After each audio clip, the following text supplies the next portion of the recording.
Hello, everyone. Welcome to our February 3rd, 2023 edition of This Week in Crypto. I'm your host, Brian. We should have Maxim, our founder, on at some point. Uncertain, to say the least. It's always a fun surprise to see him pop up. But regardless, we've got a lot to get into. It was a very topsy-turvy week. We're going to go over, as the caption suggests, Bitcoin's and Ethereum's performance. And exactly how their metrics are looking to help dictate exactly where the rest of the markets should be moving based on probabilities and all of our on-chain and social metrics we offer at Santiment. As always, I want to remind everyone that we don't give investment advice. We're here to help educate based on metrics and give an understanding of how to use them best to make informative decisions on your own portfolio moves and give you an advantage over the rest of the markets. So with that said, let's look at exactly what the last week has given us. We see one huge outlier, Phantom. I want to open that really quick, 417% over the past week. And I just did a short article about Phantom actually, but I want to make sure that's accurate and not an anomaly. Phantom, let's be unlocked there. There we go. No, I don't think it's 417, is it? So since November 22nd, it's up, yeah, 109. So I don't know why. This isn't typical, but we have some weird anomaly with Phantom right now. It's still up. It's having another nice week, as we can see. And just in the past few days, let's see here. So over the past week, it's up a total of 38%.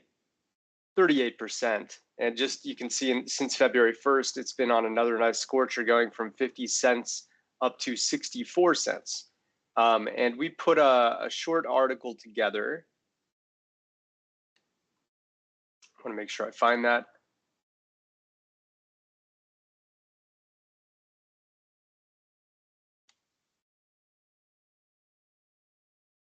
So 2 days ago, we talked about how its volume has just been skyrocketing. And typically when you see volume pumping into a price pump, a good sign there, because it means that the traders are interested in supporting the move, whether it's up or down. When volume's going up, that means the trend is more likely to continue.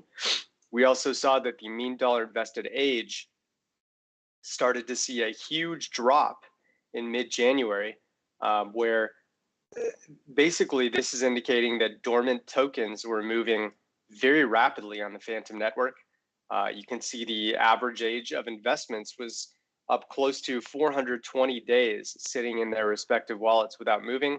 It's now down to 374 days, which is a huge decrease. And that typically is an indication that a bull run is kicking off. So once you see a drop like this, pretty good sign as it continued to drop that prices could rise. Now, obviously it's flattening out now, but regardless, unless you start to see it really tick up again, Phantom could still have a bit more momentum. That's a good way to use mean dollar invested age to your advantage.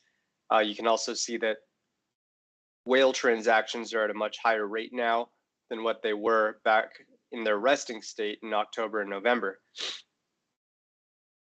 MVRV, this is of course a concern. You don't want to see an asset where the average trader return is 58% over the last 30 days. That's almost 2% per day. I wouldn't be surprised if that needs to at least come down a little bit before this kind of absolutely torrid pace can continue. So that's just an example of what we were talking about with Phantom. Let's get back to some of the larger assets here. Obviously, Bitcoin up 2% over the past week, Ethereum up 4%. We see a few that, got into double digits, Litecoin being one of them, up 13, Avalanche 18, Hex 22, TMAC, TMG 31%, Decentraland 18, Zcash 41, just to name a few that kind of saw some double digits. I even see Luna Terra Classic here at plus 12%. So what can we make of this? It obviously was an up and down week.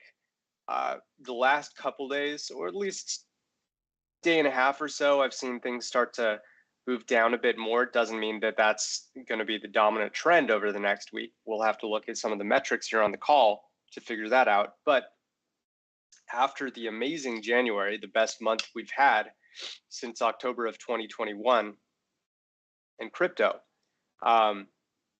there's kind of a regression to the mean a little bit, where even if the metrics are super poor right now, there's going to naturally be a bit of a rebound. Whales can sometimes participate in this and cause prices to move back up. We'll get into whether they're actually doing so, but the common thought right now is that this was just bound to happen, some sort of bounce, and it doesn't mean that it's going to be an entire productive bounce to make up for the big downfall that really happened beginning in March of 2022 as the FOMC began to raise interest rates. Inflation started to get into that 6% to 8%, even 9% range for a few months. Those were some killers for crypto because crypto has been attached to equities for quite a while right now. And on that note, why don't we take a look at exactly what the correlation looks like between the two?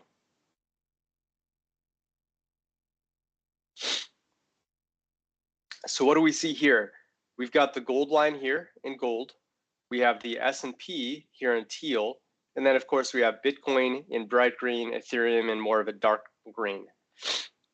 So these four lines, they've all kind of moved up since mid-December. It's been a very good, 6 to maybe 7 week trend for crypto and equities. And if you've been in one or both, you've been doing quite well. But as far as the correlation goes, we obviously saw the big split here happen when the FTX collapse happened. And then Bitcoin and Ethereum took a huge hit as a result of a top exchange in the world collapsing, while the S&P was not impacted by FTX and it was able to kind of thrive. It ended up seeing its own huge dip here in mid-December before flattening out. And you can see how the correlation kind of reattached here right around, looks like, the 17th or 18th. And it's kind of stayed in relatively the same spot. You can see the crypto kind of moved ahead here. This is when, Bitcoin crossed 20K and then moved all the way up to 23K. It actually made a short run at above 24K before retracing back down a little here at about the 23.5 range. Ethereum, on the other hand, it actually jumped, as the title of this, or in the thumbnail that is, it jumped above 1700 for the first time in about 5 months. And it's actually staying up pretty well right now. It's 1657 despite Bitcoin jumping down to 23.5. So that's good to see, but check out just how close it is with the S&P 500 right now. You can tell they're relatively similar. You can see right here in the axis, this illustrates the low versus high over the last 3 months. They're all basically around the same area for the low to high, with the gold one trailing its high a little more. So overall, when we look at correlations, we try to think, how much is crypto relying on equities? If it isn't relying on it, generally a good thing. This is when bull markets tend to happen. If it's closely tied, it doesn't necessarily mean that crypto is going to fall, but it does mean that it's kind of trading like a high leverage tech stock and is very reliant on the ebbs and flows of what the real world news is dictating, especially the US and the Fed and all of the interest rate decisions, which of course we just had another FOMC decision that seemed to benefit the markets. It was done, they had meetings on, the FOMC meetings were on January 31st and February 1st. And at the conclusion of the February 1st one, we saw more price movements, of course, right around here. And that, of course, launched Bitcoin up above 24K temporarily. There was only a 25 BPS rise. It is still a rise, which we don't want to see. Interest rate hikes generally are a negative for equities. And right now, as we concluded, equities and crypto are still very tied together. But it was a very small rise compared to the 75 BPS rises that we were seeing throughout 2022. And for that reason, people stayed optimistic. The next one isn't happening until the 3rd week of March. So we've got basically a 7-week, 8-week stretch where the FOMC won't be impacting markets. We can still hear rumors that might impact things left and right.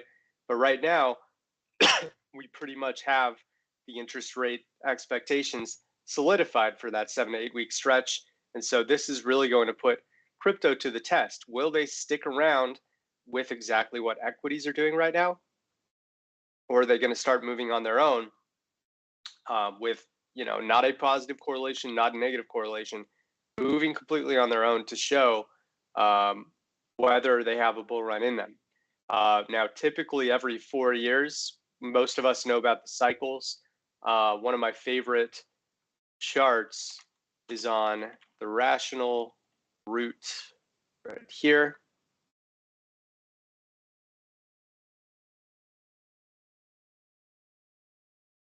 Right here. So this handle points out when a lot of the bottoms and the tops occur. There's a better one that actually shows the dates, but let's see if I can find that really quick. Yeah, I like this one better. So we are right around here. We typically have bottoms, as we can see in 2011, 2015, 2019, and then right now we're in 2023, where arguably the bottom hit right around New Year's Day, or I think technically it was December 30th. So either way, you're talking about a bottom happening, right here on the cycle. You can look at this line as the new year. And then typically you start to see things turn around at the beginning of that year. So we would be kind of in that second 12th of the year between here and here. And in most cases, things start to get a little less red and become neutral, or even in green, depending on how you want to look at it. And with the halving coming up in 2024, that would be when we typically see bull runs. Not always the case. History is made to be broken, but we're about probabilities at Santiment. And these cycles have come into play many times. We saw in 2022, where it's supposed to be very red. Yeah, 2022 is no exception at all. And we saw a huge downturn, which in hindsight, we look at this chart and go, oh, it happens pretty much every 4 years, 2010, 2014, 2018, 2022. They were all rough years for crypto. But now here in 2023, as we start to get within 1 year of the halving, we can expect to pick things up eventually. Whether it happens now, 3 months from now, 6 months from now, that remains to be seen. And one thing that would help us illustrate that would be our mean dollar age chart. Now, what this illustrates is the average age in which dollars or investments, whatever that fiat is, the amount of time that fiat has been sitting in the form of an investment in Bitcoin in that same wallet. As things climb, just as I mentioned with Phantom, there was that big drop. If we see those big drops, it's a good sign that dormant coins are moving. But as things climb here, it means that there can absolutely be kind of a form of stagnation occurring that can prevent those bull runs from really kicking off the way we want to. Now, if I go back, let's say 8 years, you can see when the big dips happened here in the mean dollar invested age chart. And in just about every instance, you can see how prices began to rise into them. Going all the way back to December 2017, when the mean dollar invested age was only about 64, 65 days. For comparison, it's now at 523 days. So that's a little scary. And really, it's been a constant uptick since May 2021, I guess arguably around November, which is right when the all-time high happened of 2021. And ever since then, it's been moving up. So if we're expecting prices to bounce all the way back to 60K plus, it would be very difficult to do unless we start to see this stagnation start to turn around and look like this, or at least even flatten out like this. But right now, zooming into just the last year, it's not great to continue seeing investments and coins just sit in their respective addresses for long periods of time, which is moving up the average days to well above 500 now. I would anticipate eventually we'll see some dip that pushes it back into the 400s, and that's what we're going to look for a true breakout sign. Of course, this isn't to say that bounces can't happen, right? We've had a mini one over the past month or so that benefited Bitcoin a bit, right? If we go back to December 30th, Bitcoin's up 41%. That's a lot, right? That's a great gain for a 30-day period. However, altcoins benefited even more. We saw many double or more, some even tripled or more. And it's kind of like right now we have to make sure that Bitcoin can at least stay stable. So when we look into whether large key stakeholders want to keep the price stable, we can look no further than this chart right here. And this shows us what the addresses holding anywhere between 10 to 10,000 Bitcoin are doing right now. I'll actually break this down. I know that there was a user who really wanted to see each line individually. So beginning with 10 to 100, we'll make sure that this is green so we can see it okay. So the 10 to 100 sharks, they've actually been accumulating quite aggressively since early June. That's when they started. They were holding 22.26% about 8 months ago. Now they're holding 22.9%. That's a pretty big gain, all things considered. And if we look at it in an absolute form, we'll just keep it red. So this red line showing the absolute amount held by 10 to 100 Bitcoin addresses. Yeah, they've added about 188,000 Bitcoin, an increase of 4.43% over the last 8 months. That's a ton, but that's only 1/3 of the equation. You can also look at the 100 to 1,000, also in red here, and we'll just look since that same date, June 2nd. They have been a little more flat. They've added about 15.5K Bitcoin, but that's only about an 0.4% gain. You can see they actually have a pretty major correlation with the price of Bitcoin. You can see they dumped right before, right? When the price on June 9th was 29,000, they dumped over the next 5-6 days. And then on June 15th, price was 20.3K. It lost about 1/3 of its market cap here. And these smaller whales holding 100 to 1,000 dumped right before it happened. Since then, they started to accumulate. Big accumulation right here around the bottom, about a week after the FTX collapse. And since November 17th, this is a great sign. They've actually added back 51,416 Bitcoin, which is a ton. So that's good to see. Now for the final piece of the equation, the 1,000 to 10,000 Bitcoin, they have really aggressively dumped, really going all the way back to October 2021. They've been dumping consistently since right before the true all-time high, that second week of November 2021. And they're holding 4.58 million Bitcoin. The aggressive dumping has at least stopped. You can see on November 21st or so, it kind of bottomed out and then started to chop up and down. So we would like to see that this particular tier begins to look a bit better, because the 10 to 100 and 100 to 1,000, they're looking pretty solid. 10 to 100 especially, really accumulating fast.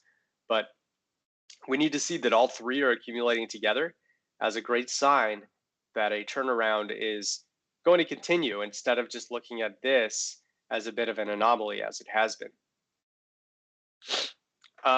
Now looking at stablecoins while we're here, we can see that USD coin, the blue line, they were adding and adding and adding the 100,000 to 10 million coin addresses, which resemble both sharks and pretty large whales for these coin holders. And then they started to stable out here in mid-November, right after the FTX implosion again. So they're not going down per se. So the buying power is kind of staying where it's at. It's not the worst thing in the world, right? Because we want to see stable coins not go down as Bitcoin's price goes up. We did see that the orange line representing Binance USD, the stablecoin for the largest exchange in the world, they have been going down as the price of Bitcoin has gone up. But the other three, Tether here, huge gains, a lot more buying power than they were seeing just 3 months ago, or 4 months ago, that is. And then DAI as well. DAI's up right near the most that whales have held over the past year. And I think that even goes back something like, if we go to 2018. So yeah, the DAI is back to where it was. Let's get this a little bigger. Back in December 2020, USDC all the way back to August 2020. Tether still has a long way to go to catch up to where it really was when the buying power was just huge going into this rally in late 2020 all the way to then April 2021 before there was a correction. And then BUSD, there's actually very little shark and whale holdings compared to what there used to be. So that's interesting to see. But at least 3 out of the 4, you can see the accumulation that happened at least over the past 3 to 5 months or so. Okay, on the subject of Ethereum, while we're here, we're looking at small sharks all the way up to large whales here, 100 to 1 million Ethereum held. So they have been dumping pretty consistently. We saw a little bit of an uptick from November to December, but you can see it's starting to decline again. They're holding a total of about 65%, but you can see going back here to July 2018, they were actually holding a little over 85%. So that isn't necessarily a horrible thing for Ethereum, but it means that in terms of like a big breakout for Ethereum compared to other assets, typically you want to start seeing these, the blue line going up and not down. And you can see, back here when things were up, the price of Ethereum versus Bitcoin was substantially higher. Now, as for the social dominance of Bitcoin, this is always an important one. We're looking at the past year here. Social dominance was well above this line, which represents 20%. And that is when we started to see a pretty decent bounce here in June, all the way up through mid-August. But once it stayed back down, here, I'll just make it like a week instead. That's much easier. So this short stretch, we had a nice bounce, but then social dominance has been rather low.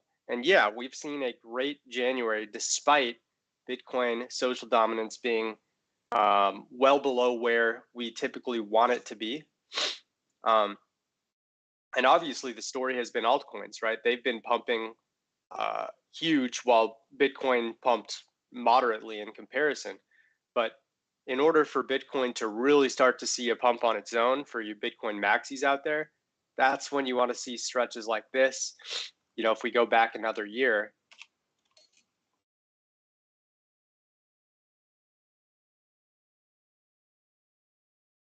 we've got plenty of stretches here where Bitcoin's social dominance was well above the 20% line, which is where we consider a healthy amount of discourse. And that's when prices absolutely pumped. Now, right here, you saw the big downturn followed by a lot of Bitcoin discussion. This wasn't pre-dump, this was post-dump. And that's when things started to flatten out and then eventually jump back up. So you get the point. We're still in kind of an area where there isn't a lot of Bitcoin discussion, and that indicates there might still be a little bit of greed and euphoria, just to be concerned about. Also on the funding rate side, I just saw a recent anomaly for Deribit where there's a big, long bias opening up. The last time Deribit, I guess actually right here, the last time was on January 14th, and prices actually kind of stagnated as people got a bit greedy. And that was with, Binance and BitMEX funding rate longs really being prevalent there. You can see back here too, Deribit had a bunch of huge longs right at the bottom, and that actually kind of worked out. Then they tried to short, and they got really liquidated there because prices continued to go up until the shorts stopped. But overall, I would be a little concerned anytime you see a big long spike open up. And we have this funding rate model, which is available to everyone, showing that it is mostly longs right now. The average funding rate is over 0.011 right now, and that means there's a little bit of greed in the air, a little bit of, perpetual contract funding rates favoring longs over shorts, which is a concern. I think the only one on this chart showing a short bias right now is 0x, but everything else here, you can see Bitcoin right here at 0.013. Ethereum is actually quite high as well. So we want to be a little careful when the funding rates are starting to go high. Doesn't mean prices can't go up, but it means the probability of it continuing to go up moves down. Now, at the beginning of January, it was a whole lot of greens as people were expecting prices to continue doing what they were doing throughout 2022. And obviously that didn't happen, and a lot of shorts got liquidated.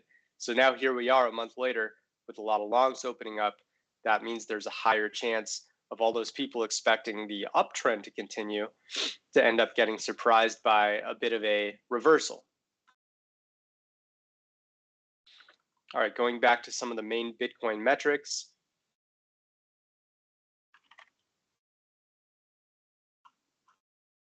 By the way, is Maxim here right now?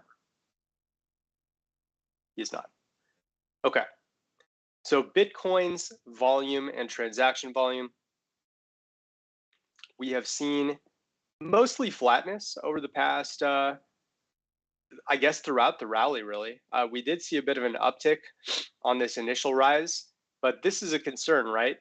If you see volume moving down as prices are moving up, you have to be a bit concerned that there's not enough support to allow this kind of rally to continue. Typically, like I said, with something like Phantom, where the volume was going up at the same rate, that's the kind of thing we need to justify prices to continue moving forward in the same direction they're moving. Just like you saw here in the down direction, you saw huge volume bars as people were selling into the drop-off, allowing Bitcoin to go lower and lower until volume started to normalize again. So basically, the volume never took off despite the huge rally for Bitcoin. That's a concern. It shows that there's a bit of a bearish divergence, at least indicating that volume needs to pick up if we want, prices to be able to stay sustained or even move forward more. Now, daily active addresses in circulation, they are mostly staying stagnant right now. Daily active addresses, we're seeing on average through this trend line about 924,000 active addresses fire off per day. Pretty impressive, but it's been that way for the last 6 months in that low 900,000 range. It actually got in the 960s here in December. That was a nice sign before dropping off again. Circulation, on the other hand, pretty much at 6-month lows now. That's a concern to me. Circulation averages, there's about 98,700 to 98,800 unique tokens moving per day. And if we go to our NVT model, we're still seeing a whole lot of red. It hasn't changed. For the 1, 2, 3, 4, 5, 6, 7th straight month, this is showing that there's a bit of a bearish divergence, and you see how prices have kind of stayed pretty restricted and in a downtrend ever since this red started. In fact, one can argue it was already happening in the semi-bullish territory, which is an anomaly. But at least from what I've seen, downtrends are pretty consistent when we're in red here. So that indicates that the circulation compared to the market cap is still pretty suppressed.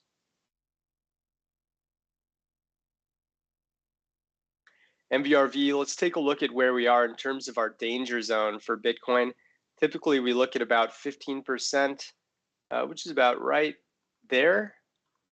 Anything above on the 30-day MVRV is a bit concerning. And yeah, we are in that danger zone right now. So with that said, we have to be a little cautious of a potential downturn right now. It doesn't mean we're about to plummet and lose all the gains that we saw throughout January, but it does mean that the average trading returns are well above its historical mean. And MVRV, whether we're looking at 30-day, 365-day, 1 day, no matter what it is, it's going to hover around zero as a zero-sum game, as crypto is. So anything above indicates we're overheated. Anything below means we're underheated. With the higher up above, the more likely it is that we're starting to get near a top. We already discussed funding rates, whale transactions. We looked at how the 100 to 10,000 Bitcoin addresses are mostly just ranging at the moment. They're at least not going down overall. And whale engagement, even through this big jump, you know, we saw maybe a little bit of an uptick in 1 million plus transactions, but they're still not nearly what they were, you know, pre, I guess, as the FTX collapse was happening and prior when we saw these huge spikes. So yeah, this spike was a little bigger compared to the really dormant activity from whales from mid-November to early January, but it's still not much. And it doesn't look like whales are showing any huge signs of, you know, engaging and planning to either sell off, which is a good sign, or a plan to, you know, accumulate more. So really, when we see big spikes in whale transactions, don't just look at the spikes. Go over to, you know, these here. Not sure why this one isn't compiling, but basically look at like these lines here to see whether they're actually moving up or moving down, because these are the lines that are actually making the whale transactions consistently. Because, you know, the minimum is 100,000, or in the case of the yellow, it's 1 million or more. So these are the only kinds of lines that really make those kinds of transactions. And if they're moving up alongside, you know, big whale transactions, means they're accumulating. If they're moving down, it means they're dumping. But as we can see, it's a whole lot of ranging as of late. Now, interesting to see, I'll actually show another chart in just a moment that shows both Bitcoin and Ethereum for the ratio of daily on-chain transaction volume in profit to loss. We already touched on mean dollar invested age, network realized profit loss, kind of hovering around even right now, nothing huge. Supply and exchanges is staying very low at the moment. We're actually down below 6.7% for the amount of Bitcoin on exchanges. Going back 5 years here, we can see that just recently we've passed this point where suddenly the amount of Bitcoin on exchanges skyrocketed and prices moved down. That was in October 2018. It was at about 6.6%, and now we are at 6.59%. Which I'd have to look at each individual day, but at least from a zoomed out perspective, we're at a 5-year low. And I might do more analysis on that later today or this weekend to see how significant that really is. But yeah, clearly self-custody is what people are interested in right now. And whether it's due to the lack of trust in exchanges in general after what happened with FTX or something else, it's hard to say, but either way, with less Bitcoin on exchanges, this makes it more likely that a future sell-off cannot happen due to simply less coins being available on exchanges to sell off. We already hit on social dominance. Really quickly, if we look at the volume for Bitcoin, just the overall amount of discussions related, you can see that it is moving down. We had a lot more back here in June, and ever since then, prices have just continued, volume has continued to dry up as less and less people are interested in crypto, with the exciting bull runs kind of behind us for now. Weighted sentiment, let's take a look at the last 6 months. So yeah, we have been seeing some signs of euphoria here. These are pretty major spikes. I don't know the last time we saw one that big. Okay, so we had this one as kind of an anomaly in early July, but other than that, these big spikes indicate there's a bit of euphoria. You know, the last time we kind of had a sustained period of mild positive sentiment, it led to another downturn. We'd much rather see these down here, even though they aren't the best examples, because 2022 is such a bad year, whether sentiment was positive or negative. But overall, we'd prefer to see sentiment negative and not have people super excited. Now, as of the past 7 to 9 days, it has flattened out at least, so we're kind of in neutral territory with sentiment.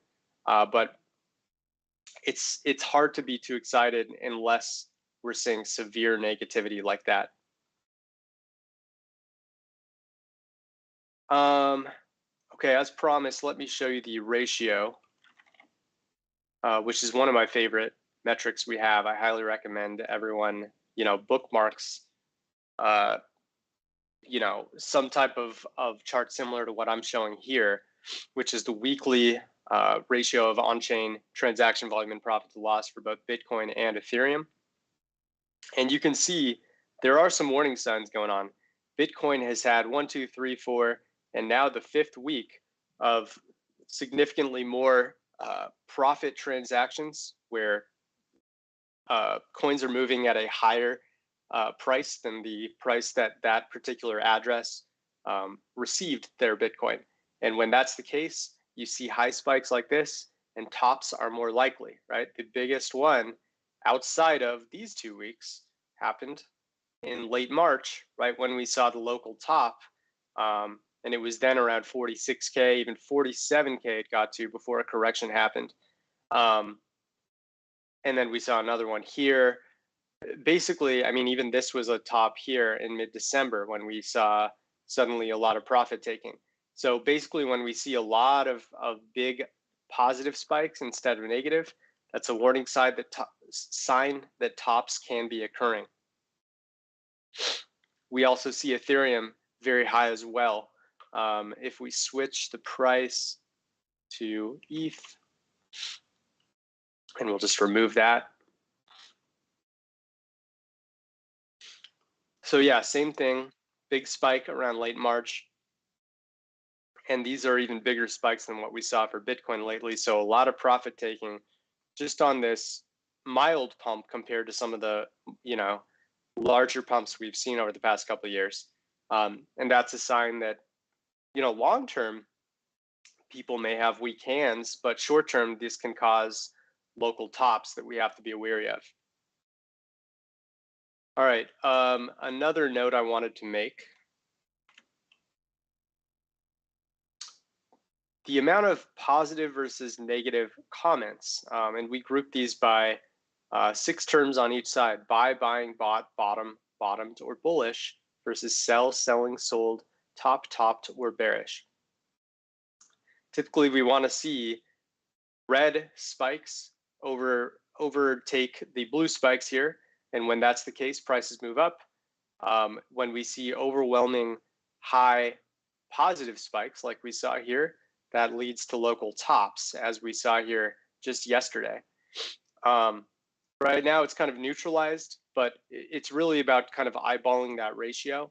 And when the blue gap is significantly higher than the red gap, be a little careful. When the red gap is closing or even overtakes the blue, you're in good spots. I mean, the lesson there is really prices always tend to move the direction of least expectation. And when the crowd overwhelmingly thinks that prices are going to move up, prices move down. When the crowd overwhelmingly thinks that prices will drop, that's when you see those nice price pops and shorts get liquidated, things like that. So especially when this matches up with like funding rates, which are a little on the positive end right now, that's when you have to be a little careful because we're seeing a little bit of a bullish bias, not just on the social side, but actually where people are putting their money where their mouth is too. A month ago, people were super negative about Bitcoin and they were shorting Bitcoin. And that was a sign that prices could pop. And that's exactly what happened. Just to look at a few of the recent trends, we see that Charlie Munger has been in the news. Stellar, I think that's the only asset that I see here. And that typically means that, especially if the price is pumping, a local top may be forming. So something to keep an eye on, but I just want to remind everyone, since we don't always look at this, we are seeing, we can always check in on what topics are shifting the markets up and down and where people are most interested in terms of the latest news going on. So right now, Stellar seems to be the one that is head and shoulders above the other assets in terms of interest compared to the normal interest of all assets. All right. Quick. We haven't done this in a while, but I want to look at SanR really quick.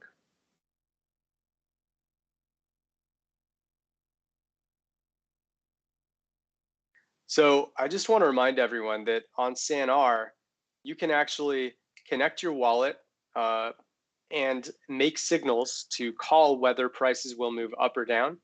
Right now, we have 680 signals just in the current epoch that started on January 21st. So it's ending in 2 days. You'll still have time, and you'll be able to collect 3,400 SAN. Currently, the price, if I can, let's just go straight to SanBase and look at what SAN is right now. So 3,400 times a little over 6 cents, which is the price of SAN token at the moment. So we're looking at, what is that, roughly 340, 100, maybe about $190 to $200 worth of coins just for making a prediction. It's not actually a real trade. This is just a prediction based on, educating the crowd and giving them an idea of exactly how you are placing your own predictions based on the data that is on Santiment. So I think that's pretty cool, and I highly recommend you check out SanR.app and join the other 63 forecasters that are currently at part of the epoch right now. No idea why I have some windows there. There we go, finally closed. Okay, why don't we take a look at some of the questions, Balresh? Do you have a few that I may be able to answer, whether they're questions or asset requests? We have an asset request from Danny, which is STORJ. STORJ, okay. Mm-hmm. Let's take a look at what's going on with STORJ right now.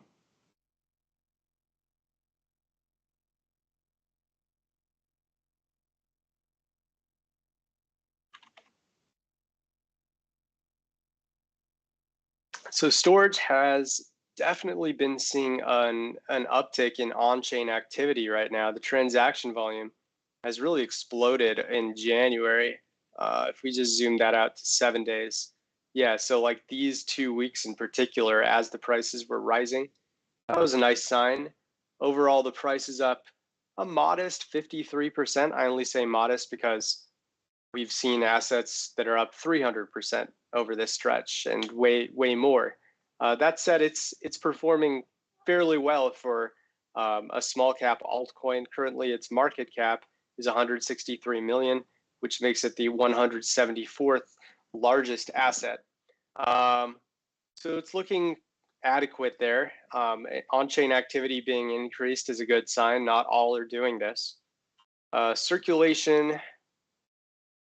Yeah, we're seeing a few big signs. The trend, if you see this red line, it's pretty much at its high, about the same as what it was in mid-July here. And these were the top 2 times. Now in mid-July, prices were at least flat for a little while, but eventually it got pulled down by the rest of the markets that were really just hemorrhaging market cap. overall throughout 2022. Daily active address is not doing much at all. Taking a look at MVRV, 30-day MVRV is up. It's up at about 12%, plus 12% at the moment. With for altcoins, we like to look at maybe about 20%, right about there, as the danger zone. So it is not above the danger zone the way Bitcoin is. That's a good sign.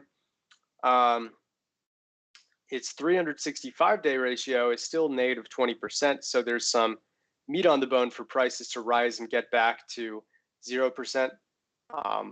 So overall, it looks a little concerning short to midterm, but still there's some optimism that prices can rise because the year-long average trading returns are below its normal 0% resting average. Funding rates, we see Binance. There is a long opening up. You can see over the past month, that's been very rare. We had one long here right around January 22nd and 23rd. That led to a very marginal drop in price before, once they flattened out again, prices resumed up. Now that they are up a little more and prices sitting at about 39.5 cents, there's another long. This one's even a little bit bigger than the last. So I'd be a little concerned about the very short term. We don't want to see the ratio begin to favor longs a lot. That means there's some greed involved and liquidations can occur, causing prices to move down. But it's not a major long. It's just surprising because this is really the second instance over the past month with updates happening every 8 hours that we've actually seen STORJ seeing some longs there. Whale transactions, let's see if there's anything special here. We did have a 1 million or more spike, which matched what happened back in November. But overall, not a lot of whale activity. It looks like it's fairly normal compared to what I've seen over the past year or so. Now, how about the actual supply held? We can look beginning at 100,000 to 1 million. This is these are wallets that are holding about 300. No, that's a little small. I mean, at least in terms of whether they're whales or not, I'd call these more on the small shark end, 39,000 all the way up to $390,000. There are a lot more addresses that have been popping up since mid-June, going from 90 to where it is now of 124. So yeah, more than a 20, maybe like a 27, 28% rise in the amount of 100K to 1 million addresses for the small sharks. But when we get into the bigger sharks and small whales holding 1 million to 10 million storage, they've actually been moving down in that same time frame. So it looks like a lot of the addresses that have been added to the small sharks are just from the larger sharks and small whales. So not much to be excited there. Interesting. Yeah, not much happening here either. The 10 million to 100 million, these are legit whales. There were 9 back in mid-July. Now we're down to 5. So not a lot of huge addresses. And then we have 1. That's interesting. It says -1. Either 0 or 1 addresses are holding 1 million to, 100 million to 1 billion storage. That could just be a founder address. And then there's actually, interestingly, there's 3 that hold 1 billion or more storage. So either way, those aren't really moving too much. I mean, we did see an uptick here. I don't know why it's labeled as -1 addresses. That's not possible, but there was an uptick that happened about 2 weeks ago. But in terms of addresses and shark and whale movements, I'm not seeing much there at all. The ratio of transaction volume and profit to loss, we did see our share of big spikes here. I'm a little concerned by how much profit taking is going on with STORJ. Even just zooming in here to like the last 4 months, these big spikes aren't great. And even though prices have been rising, that's more just a consequence of it being attached to Ethereum, being an ERC20 coin. And like I said, it's kind of an adequate move up over the past month as a mid to small cap asset. But in terms of like STORJ showing signs of pumping on its own, I'm seeing a lot of big profit taking going on, which can always lead to local tops. You can see with every one of these, there's usually like a short-term drop either in real time or the next day. Right there, right there. This one was interesting because this was kind of actually a push up, but it also wasn't much of a spike compared to these other ones. We had an interesting drop in the mean dollar invested age on January 10th and 11th. And maybe that was a bit of a foreshadow for the rise that was going to occur. That's good to see, but at least since January 11th, these last 3 weeks, it's kind of resumed, and the dormancy of the coin has resumed moving upward again. Big exchange flow balance spikes. The latest one right here, this was the largest since January 6th, so about a 4-week high here. And that occurred right at the local top. So definitely there was some movement in terms of coins moving to exchanges, but that has, at least for now, gone back to normal. So whatever sell-off happened, this might have been the lowest it was going to go. Social volume and dominance, really just not much there at all. Weighted sentiment, it just looks like not many people are talking about STORJ, which is not the worst thing in the world. It's certainly under the radar, and it's outside the top 100 market caps. So typically you don't really see much discussion related to a sub 100 market cap asset unless there's some major news of a scandal, a new listing, or just a price rise happening. And even though the price has risen over 50% over the past month, this wasn't anything special compared to other assets. It's crazy to say that, but that's how ridiculously strong January was. And because of that, you know, there just hasn't been much discussion. So it's certainly under the radar. And if you are kind of a counter trader who tries to trade those hidden gems, STORJ certainly is a hidden gem right now, or hidden. I wouldn't necessarily say it's a gem or not a gem. Development activity, it doesn't look like there's a lot going on there. So that's a concern. I feel like it used to have more. If we go back to 2019. Yeah, like up until late 2019, it was getting a lot. And then all of a sudden it dropped off significantly. I'm not quite sure why, but I think going through all of the charts for STORJ, I haven't seen anything to indicate that it's you know, about to see a big breakout. It's a very interesting asset request we haven't really talked about in maybe 2 years on stream, but thank you for recommending it regardless. Do we have one more asset request? Not an asset request, but YP suggested to look at stablecoin dominance. Stablecoin dominance, okay.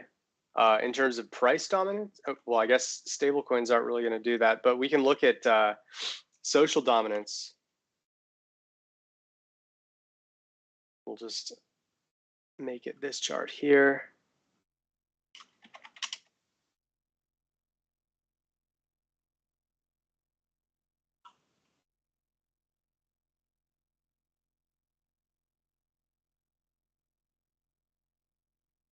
We're going to add all 4 of the top stablecoins to the same chart, see what's going on. We've got DAI. And then we have BUSD.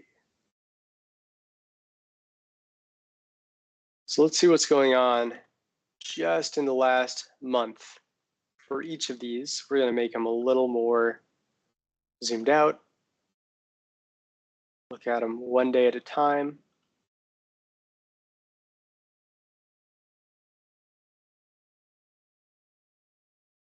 And what do we have here? So we'll go a little more, too much. 3 months is fine. So overall, we've seen a lot of stablecoin discussion back here in early December. And then they really started to drop off. Based on like their averages, they're not being discussed much if we look at the last year. You know, you saw like DAI, it's seen its share of social dominance in early August and early May, but not much interest since. Tether here, kind of the same thing. May and June were its huge months, and there was that one anomaly right at the beginning of, or late August that was. USD coin, same thing, May, August, September, even November and December, there were some big spikes, but nothing really over the past month and a half or so. And then BUSD, same thing. We did see one spike here on January 20th, but not much otherwise. Now, I don't know how much actual alpha there is in looking at social dominance of stablecoins. I understand that sometimes really high spikes can be a sign of fear, because stablecoins are generally pretty ignored unless there's some negative news or concerns about, you know, a lack of audit provided by Tether, something like that. But I'm interested to find out exactly what kind of alpha you see in this kind of study, because it is something we can look more into for you if we think there's some merit there. So feel free to let us know in the chat.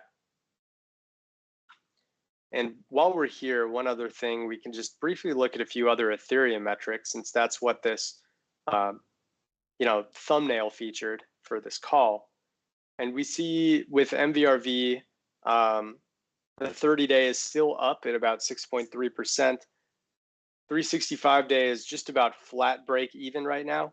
So it's actually looking a little better than Bitcoin in terms of trading returns not being in a danger zone the way BTC was. Funding rates, you do see a big spike here for Deribit right now. Yeah, I mean, typically you want to be a little careful when you see those spikes. BitMEX is also seeing a big spike. So there's a little bit of long action going on with Ethereum, likely because people have seen that ETH has trailed the rest of the markets for the last couple of weeks. Even though it's gone to 1,700, you know, its performance has been a little mundane compared to others. Whale transactions, yeah, nothing much there. Maybe a little more action than Bitcoin, but not really significant enough to break it down. In terms of the amount of addresses, we already touched on percent held, but you can see that, you know, the four big tiers between 100 all the way up to 1 million, they're all kind of trailing. I see a tiny uptick here in the 10K to 100Ks. Yeah, they've added about 6 new addresses in the past week, but the 1,000 to 10,000 is starting to move down. 100 to 1,000 is moving down. A little bit concerning there. Ratio of on-chain transaction volume and profit to loss. A little more activity in the mid part of January, but it's starting to drop off again. Mean dollar invested age. Dormancy is still the name of the game with Ethereum. They're moving up. The last amount of, I mean, this was all related to the merge for Ethereum that happened in mid-September. And you can see the final real downtick happened on the 14th, which was right when the merge happened. But after that, you know, it's basically just been a pretty smooth run up. So Ethereum coins are getting more and more dormant, and we're not seeing any big signs of a bull run around the corner just yet. Prices can still move up, but in terms of like a sustained, you know, rally like we saw in 2020 and 2021, where the mean dollar invested age line was moving down, that's not showing here. Network realized profit loss. We did see a little bit of a profit spike here, and those do indicate that prices could be slowing down because of all the realized profit happening.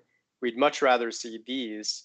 Tons of realized losses were accruing in the end part of 2022, and that, of course, was where the bottoms were.